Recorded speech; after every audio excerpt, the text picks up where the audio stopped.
What Pacala and I did was to cut through the problem and say, you know, roughly this is the shape of the problem. Double the emission rate if we do nothing. Proud of ourselves if we keep the emission rate constant for 50 years. Understanding we'll have to come down from that. We can't keep at that level. The emissions keep going up. Come down from that 50 years later. And that defined a stabilization triangle, which has that shape to it. And one could then identify the lower leg, the flat and then down leg, with beating doubling, but not by much. And the upper leg with initiatives beginning about 50 years from now, but indeed then, with approximately tripling the pre-industrial concentration. There will then be the question, well, how much insurance is that? And it will be a very vague answer because the problems are very difficult. But some substantial insurance. Scientists, I have my office among climate scientists, although I'm more on the technology side. They shudder at the idea of triple. They don't even want to go there. It's clear that this is something, from what they know with their models, they don't want to do. Then we added, Pacala and I, lines to break that triangle into smaller pieces, and that's what the wedge is. A wedge is one of those triangles. In this case, that we took the numbers from tons of carbon rather than tons of carbon dioxide, so we're at 8 tons of carbon a year right now, we'd be at 16. So 1 ton of carbon, 1 billion tons of carbon per year, not emitted in 50 years from now, through a process, a campaign, a strategy we called a wedge. In CO2 language, that's 4 billion tons of CO2 per year, not emitted 50 years from now, because of an activity called a wedge. So a wedge is 100 billion tons of carbon dioxide, not emitted into the atmosphere. It's a very large amount of activity. A reference price is $30 a ton of CO2. That's roughly where the European trading price is likely to be next year when the second tranche gets going. It's a little higher than some of the discussions in Washington, but it's a ballpark price. It translates in this language into 2 cents a kilowatt hour for a coal-fired power plant. At that kind of a price, we have a fair amount of response. And so what we have done is to try to classify what is one wedge of various things in quantitative terms. At 12 o'clock, we put in the premier place energy efficiency. I truly believe this is the most important place to look for wedges and to find them. But it's going to be tricky and less straightforward. We have decarbonized electricity and decarbonized fuels at 2 and 4 o'clock as a key distinction, and a very, very relevant distinction here. Roughly 40% of the world's carbon goes to the atmosphere at power plants, and 60% where fuel is used directly, which includes the vehicles, it includes furnaces, it includes steel mills, includes direct combustion for cooking and all over the world. So it's a 40-60 split. And decarbonizing electricity and decarbonizing fuels is a pretty good way to factor the problem. Decarbonized electricity, which is really the core of the subject here, is generally easier. It is big plants.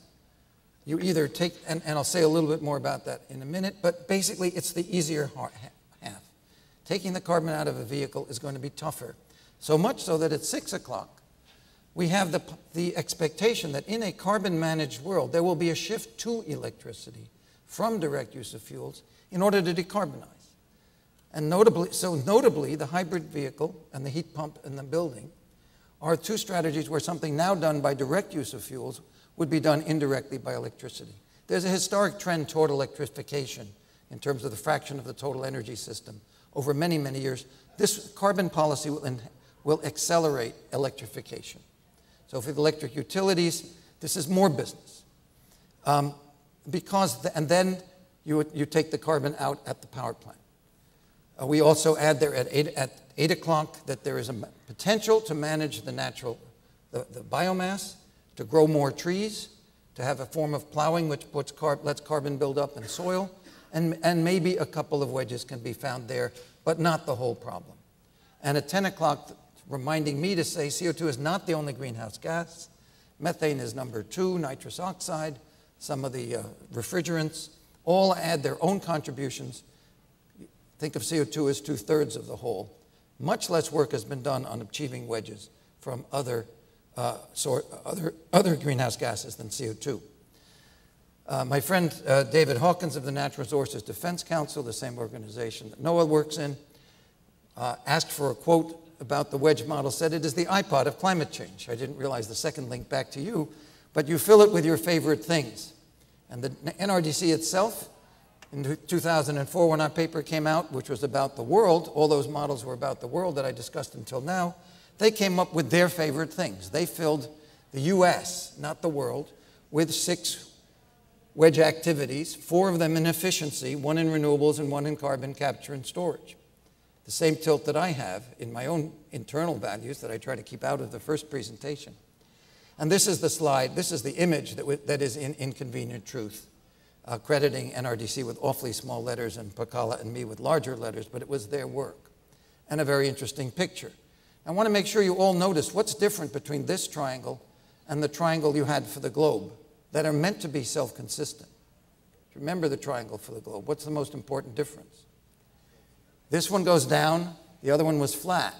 So if the world's emissions were to stay constant over 50 years, it's very hard to imagine that the US emissions could stay constant over those 50 years. The developing world is asking for its share. So this is an image which is like the numbers in the Senate right now. 60% cut in 50 years, sometimes 70, sometimes 80 shows up.